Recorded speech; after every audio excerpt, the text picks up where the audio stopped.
She was just the maid, unseen, unheard, and unprotected. Until one night a billionaire decided her life was a joke. In front of hundreds he threw her into a pool of flesh-eating piranhas, and everyone cheered. But what they didn't know? She wasn't just a survivor. She was the storm. And the man who tried to drown her had no idea he just made his worst enemy. The estate glittered under moonlight like a palace carved from diamonds. Inside, champagne flowed like waterfalls and violins played for men in designer suits and women who wore more gold than empathy. Waitstaff moved like ghosts, present but never seen. Among them was Celeste, composed, silent, eyes focused forward. A woman paid to serve, not to exist. At the center of it all stood Isaac Granger, real estate mogul, media darling, and self-declared god of the evening. His voice could command stocks to rise and cities to fall. His smile, manufactured, cold, calculated. Tonight was his birthday, and the guest list read like a Forbes feature. But Isaac wasn't interested in gifts. He craved control, power, spectacle. "Bring me the maid," he said, swirling his drink like a villain from an old film.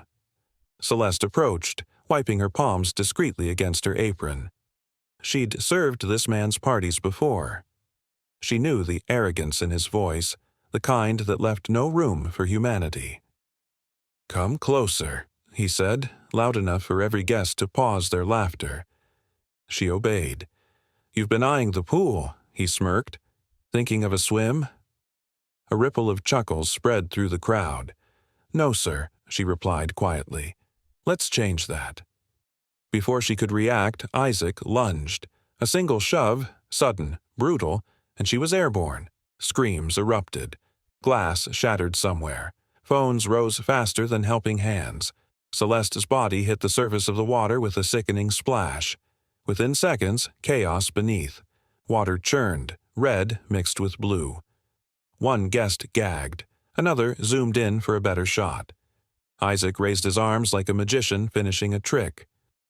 "A toast," he laughed, "to nature's cleanup crew." But inside that pool, surrounded by teeth, shadows, and silence, something else stirred. Not just fear, not just pain, but memory. Celeste's mind raced through images. College textbooks, marine biology lectures, hours studying predator behavior. She hadn't always been a maid. Life had rerouted her. But the knowledge, still sharp as ever. Piranhas weren't mindless killers.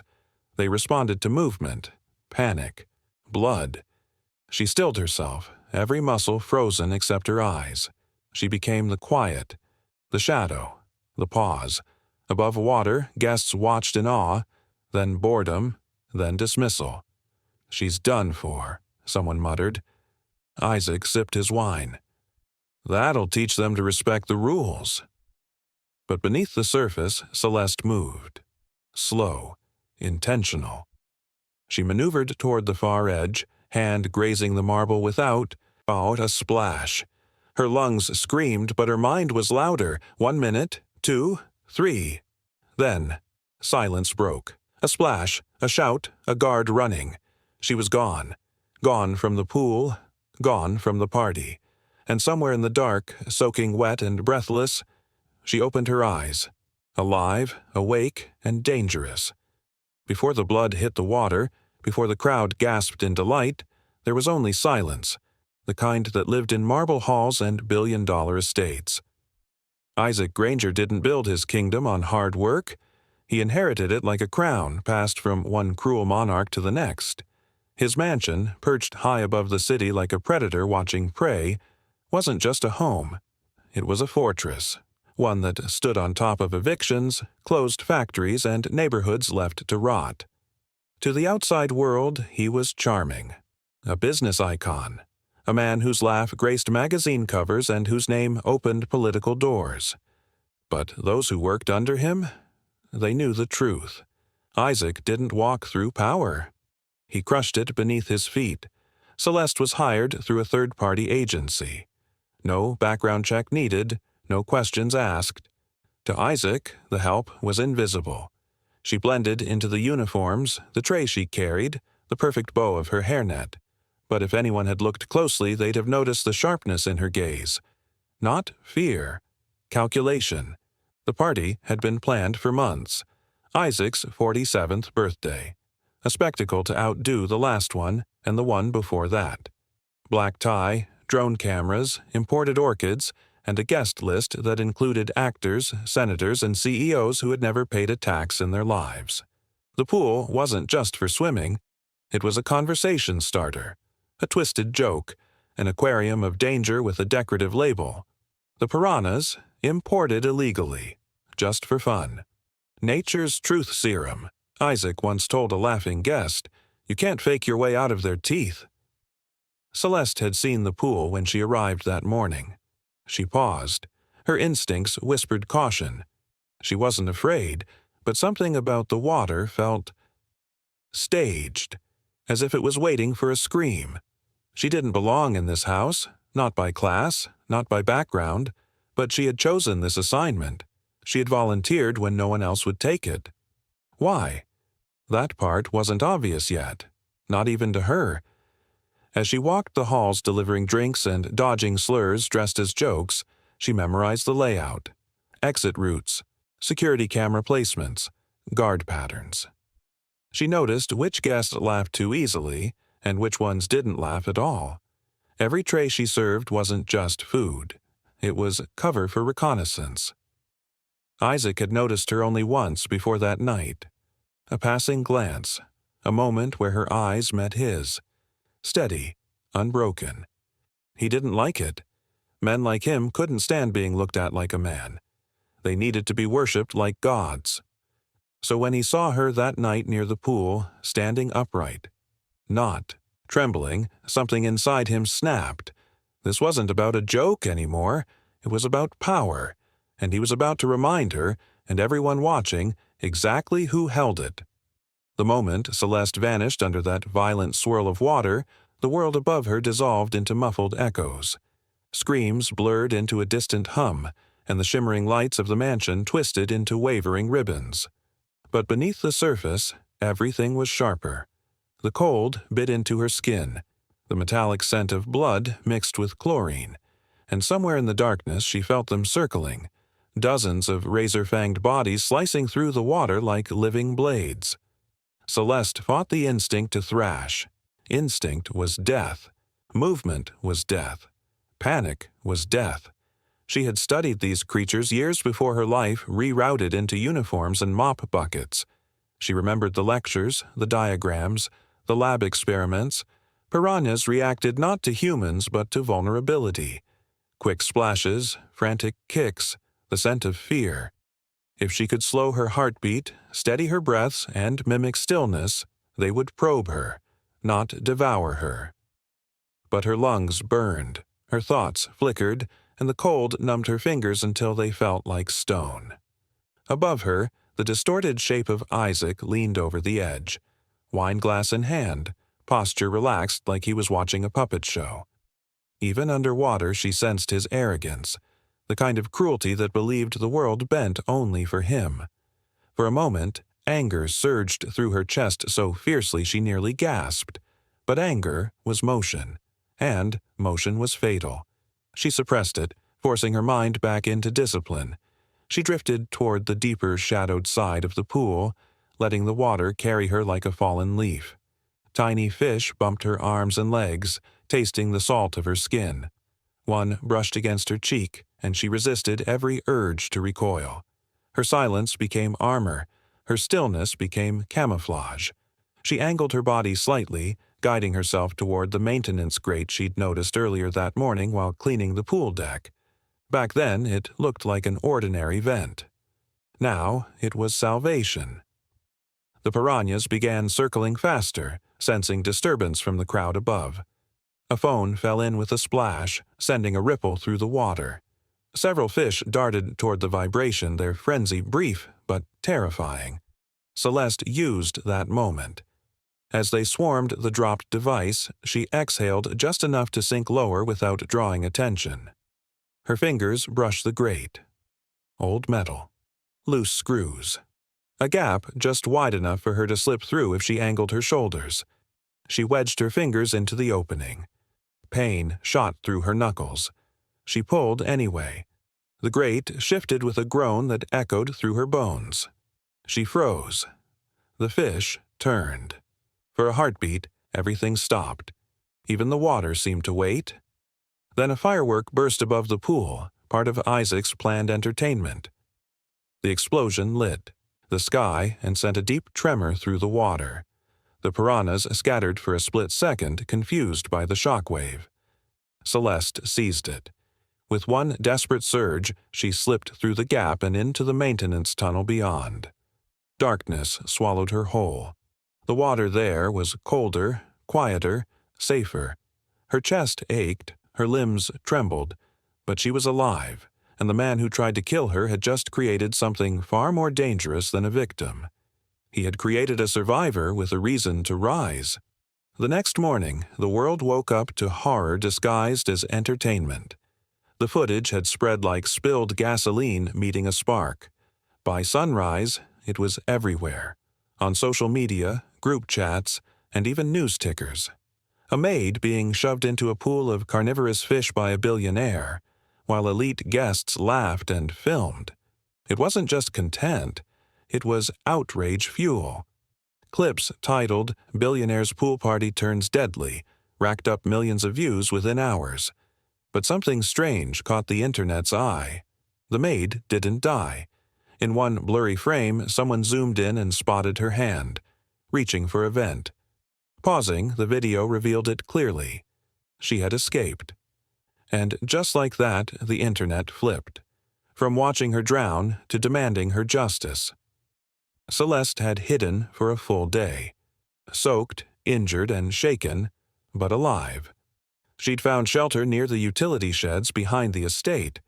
Her body was bruised, her mind sharper than ever. She didn't cry. She calculated. News crews gathered outside Isaac's mansion by noon. His PR team fumbled to write a statement that wouldn't sound like murder wrapped in sarcasm. But nothing could save him now. The video had gone too far. Hashtags trended globally. You pool of privilege, Mogsai justice. For Celeste, yacht predators, and piranhas Isaac, still drunk on last night's wine and power, underestimated the storm. It was a prank, he told a local reporter. She overreacted. I didn't mean for her to get hurt.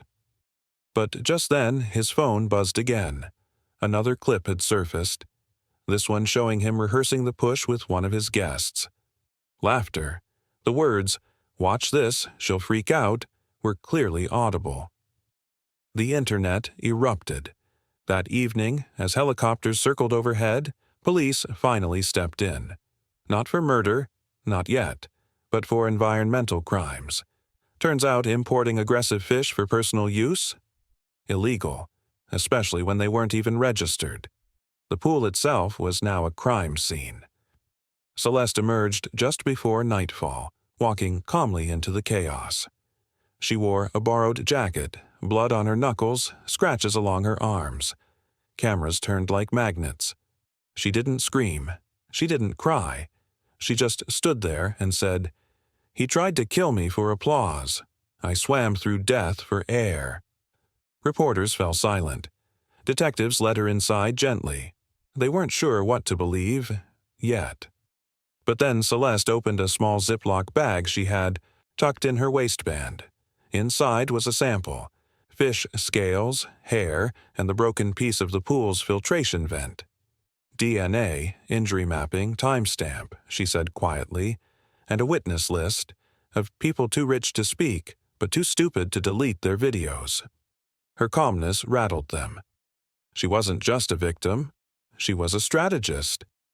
By midnight, Isaac Granger was in handcuffs. Not for attempted murder, not yet, but tax violations, animal cruelty, environmental hazard, the kind of charges that start slow, and snowball. And Celeste? She didn't run. She sat down with a lawyer, her hand steady, her voice clear. It wasn't just about survival anymore. It was about exposure. And the mask Isaac wore in public had finally begun to melt. By the end of the week, Isaac Granger was no longer the man with a mansion, a media empire, and a mockery for a heart. He was inmate 174938B, held without bail in a holding facility far less glamorous than the estate he once ruled. The first cracks in his world didn't come from the police. They came from the sponsors, board members, business partners who had once laughed at his jokes now scrambled to erase photos with him. Investors pulled out. Stock in his companies plummeted 38% in 2 days. News anchors who once sang his praises now dissected every arrogant phrase he'd ever uttered on camera.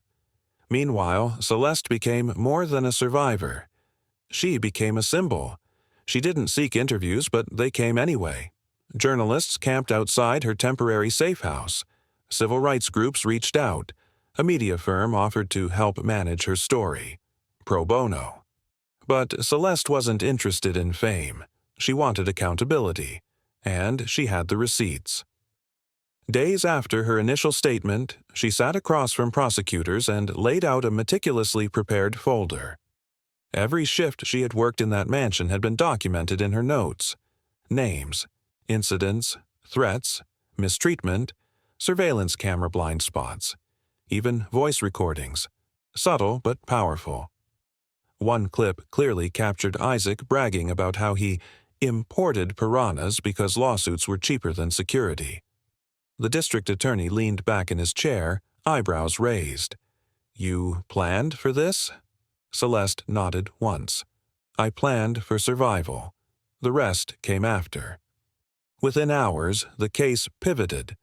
What started as animal cruelty had now transformed into an attempted homicide investigation. Charges multiplied. The public demand for justice amplified. Across the internet, petitions surged. Celebrities tweeted. Protesters gathered outside Isaac's corporate headquarters holding signs that read, "She swam, he sank. Not a joke, not a pool, not okay." But something deeper was happening too. Women began coming forward, housekeepers, assistants, former nannies, all with eerily similar stories of humiliation, danger, and unchecked power. Isaac's empire wasn't just toxic. It was built on fear. For years, his charm had shielded him. But now, every smile was re-examined, every joke became evidence. Celeste didn't flinch. When asked why she had collected so much, she simply said, "When no one listens to your voice, you start building a library." It wasn't rage that fueled her. It was clarity. She knew this moment wasn't just about her. It was about every person who had ever been thrown away like their life didn't matter. In court, Isaac looked smaller than ever. No suit, no entourage, no curated smirk. Just a man, stripped of his empire, seated across from the very woman he tried to erase. And as Celeste took the witness stand, the room held its breath. She didn't raise her voice. She didn't need to. Every word she spoke was a mirror, one that forced Isaac, the court, and the world to see him clearly for the first time. The reckoning had begun. And this time, the teeth weren't underwater. 1 year later, the mansion stood empty. The once gleaming estate had become a ghost of itself. Overgrown vines crept along its marble walls, windows shattered by storms left unrepaired, and the pool that once gleamed under party lights was drained to its bones. A yellow "Do Not Enter" tape still fluttered at the gate, faded by the sun but stubbornly present, like the last whisper of a fallen king. Inside a quiet bookstore across town, Celeste sat at a table sipping coffee, wearing a soft blue sweater. Her hair fell freely now. No hairnet, no uniform, no badge of servitude. She wasn't just alive. She was rebuilding. After the trial, the world didn't forget her. Her name became a rallying cry. Her strength studied in university classrooms, her voice echoed in courtrooms where other women now stood up. Less afraid. A foundation had been launched in her name, focused on protecting domestic workers from abuse and exploitation. She didn't lead it directly. She believed in quiet work, but her vision shaped every part of it. Isaac. He was serving a 22-year sentence. After Celeste's testimony and the flood of new victims who came forward, the prosecutors built a case even his most expensive lawyers couldn't silence. Fraud, attempted manslaughter, illegal importation, intimidation, tax evasion, the charges piled up until even his wealth couldn't hold the weight. Inside prison, Isaac lived alone in a medium security cell. No cameras, no followers, no audience. Just 4 gray walls and a daily reminder that power built on cruelty doesn't last forever. Celeste had been offered book deals, film scripts, speaking tours. She declined most of them. What mattered to her wasn't retelling the pain. It was changing what came next. Some evenings she visited shelters for runaway teens and young workers, not as a speaker, just to sit, listen, and sometimes smile. Her presence was enough, proof that darkness didn't always win. The media called her the maid who survived the billionaire. She never liked that title. "I wasn't just a maid," she told one reporter months after the trial. "I was always more than that. I just needed the world to stop pretending I wasn't there." And now, the world saw her. Fully. The last pages of her story weren't written in headlines or hashtags. They were written in lives changed, laws reviewed, and silence broken. One afternoon, she returned to the drained pool. Just once. Just to stand there. She looked down into the empty basin where tiles had cracked and moss had bloomed. The same spot where death had come for her, and missed. She didn't speak. She didn't cry. She simply placed a single flower on the edge, not for mourning, but for memory. Then she turned and walked away, leaving the ruins behind. Not as a victim, not even as a survivor, but as a woman who was thrown into the water and came back as the storm.